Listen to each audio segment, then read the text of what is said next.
This jiu-jitsu that I know enables me to say that anyone who does it as I do, or as my sons do it, cannot be beaten unless by accident. If tomorrow there's a fight against Mike Tyson or Holyfield out of 100 fights, you can lose 1 or 2, but you win 98 or 99. I challenge Joe Louis. Let's say he hits me with 1 punch in my back.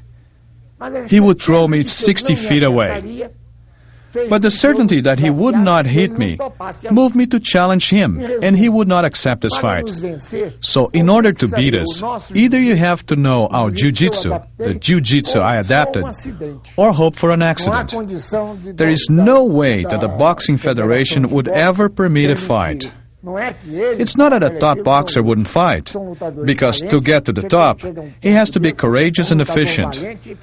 So, the reason is not that they would be afraid. Due to the tremendous popularity of no-holds-barred fighting, if boxing steps in and loses, its prestige will lose 80% in popularity, and boxing is a huge source of income. There's absolutely no way they would permit this. That's why in the United States there is a huge campaign against no-holds-barred events, due to the tremendous amount of interest in no-holds-barred fighting in general. It is so big that they are afraid that this success could surpass the popularity that boxing has as a sport. I still teach classes, and it's not just anybody who can make me tap. You know, I'll give a lot of people headaches. The jiu-jitsu that I developed was not a sport for competition. I was never a competitor. I was always a wimp, a weak man weighing 140 pounds. I never had the physical attributes to develop a sport for competition. Every competitor is an athlete. I'm no athlete.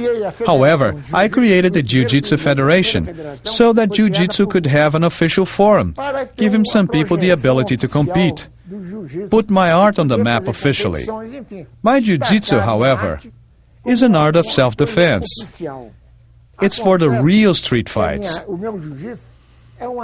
It's to protect the individual, the older man, the weak, the child, the lady and the young woman from being dominated and getting hurt by some bum because they don't have the physical attributes to defend themselves like I never had.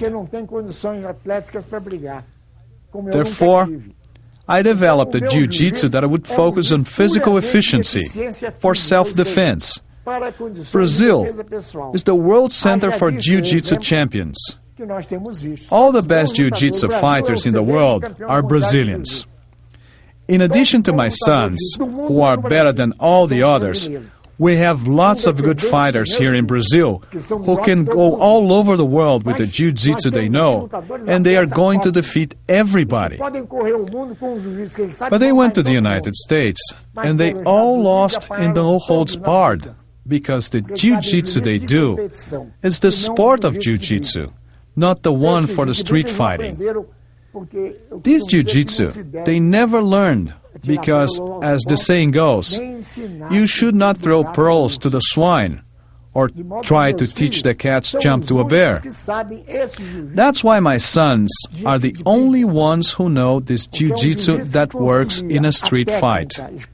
This jiu-jitsu combines the sport technique with the fighting technique. Here in Brazil now, everybody does jiu-jitsu with rules and time limits.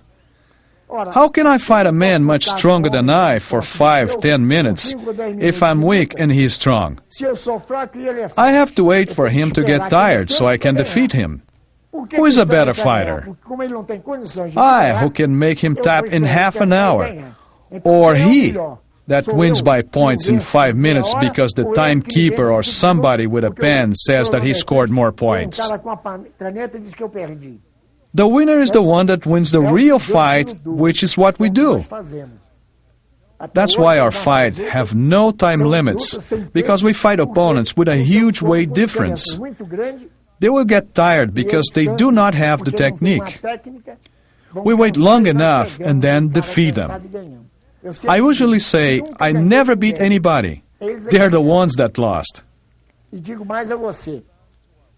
I have three sons who are world champions: Rickson, Royce, and Royler. Technically, in Jiu-Jitsu, there is nobody in the world who can beat them. Carlos practically raised me because at 13 years old, I went to live with him, and thanks to him, I evolved very much, morally and spiritually. He was a great counselor because he was a very level-headed individual. He was not a hard worker, but in any case, he was a thinker, a very spiritually involved person. And with that, he disconnected himself from material things and people. Then I sort of took command of the whole family. The money he had, I distributed to the family. It was mine and his. I had his total confidence and handled everything outside of his spiritual activities because he disconnected himself from everything and everyone. Carlos was a very courageous man. Although he was a philosopher, he was courageous as hell. I don't quite recall how many fights I had. I would say about 15, more or less. If you count all fights like everybody else does, including Rickson, who says he has 400 fights, if you count like that, I have 1 million, because for the last 6 years, I've been teaching Jiu-Jitsu with about 20 to 30 students a day. If you multiply that, it would be more than 1 million. Rickson, for example, fought twice in Brazil, and the rest of his fights were in Japan. I don't know if there were 3, 4, or 5. The rest that everybody likes to count that adds to 400 or 500 are tournament matches, amateur fights, little kids' plays, and I don't count those as fights. The guys are starving in Brazil, and Royce and Rorion open a fabulous door, which are the doors to the United States, where for everybody, minimum wage is about 1,000 or 2,000.